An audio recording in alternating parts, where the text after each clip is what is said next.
Jinn and human beings. Some people can go into a trance and contact beings from the invisible realms. However, we should remember that whether these are angels or jinn, invisible beings have their own conditions of life and are bound to certain limits and principles. For this reason, one who communicates with jinn should be careful not to fall under their influence and become their plaything.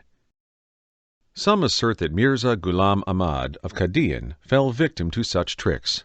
He attempted to serve Islam by struggling against Hindu yogism through fakirism, but evil spirits got control of him.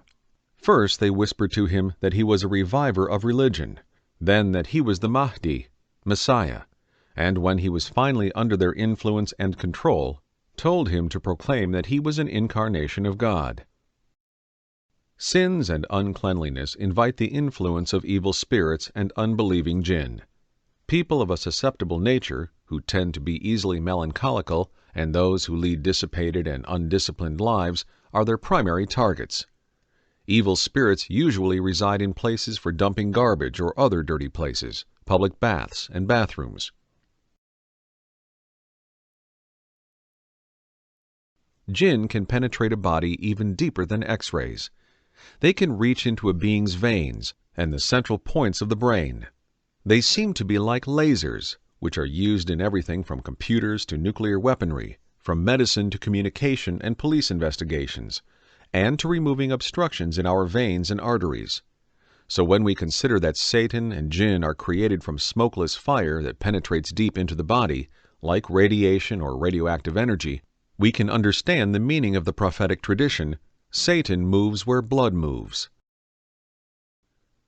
Jinn can harm the body and cause physical and psychological illnesses. It might be a good idea for medical authorities to consider whether jinn cause certain types of cancer, since cancer is an unordered and diseased growth in the body that we can describe as cellular anarchy. Maybe some jinn have settled in that part of the body and are destroying its cellular structure. Although science does not yet accept the existence of invisible beings and restricts itself to the material world, we think it is worth considering the possibility that evil spirits play some part in such mental illnesses as schizophrenia. We constantly hear of cases that those who suffer from mental illness, epilepsy, or even cancer recover by reciting certain prayers. Such cases are serious and significant, and should not be denied or dismissed by attributing them to suggestion or autosuggestion. When science finally accepts the existence of the metaphysical realm and the influence of metaphysical forces, its practitioners will be able to remove many obstructions and make far greater advances and fewer mistakes. Today, the doors to the metaphysical worlds are only slightly ajar. We are barely at the beginning of contact with jinn and devils. However, one day we will feel obliged to enter these worlds to solve many of their problems pertaining to this world. The Quran states that God bestowed upon the house of Abraham the scripture, wisdom, and a mighty kingdom. This mighty kingdom manifested itself most brilliantly through prophets David and Solomon. Prophet Solomon ruled not only a part of humanity, but also jinn and devils, birds and winds. God subdued unto him devils, some of whom dived for pearls and did other work.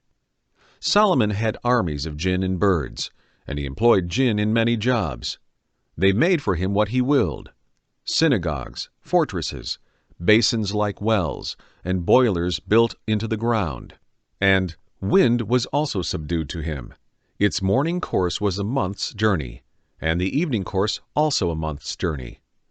As pointed out earlier, a jinn offered to bring the throne of the Queen of Sheba from Yemen to Jerusalem before Solomon rose from his council. The verses relating to Solomon's kingdom point to the final limit of humanity's use of jinn and devils. They also suggest that one day we will use them in many jobs, especially in communication.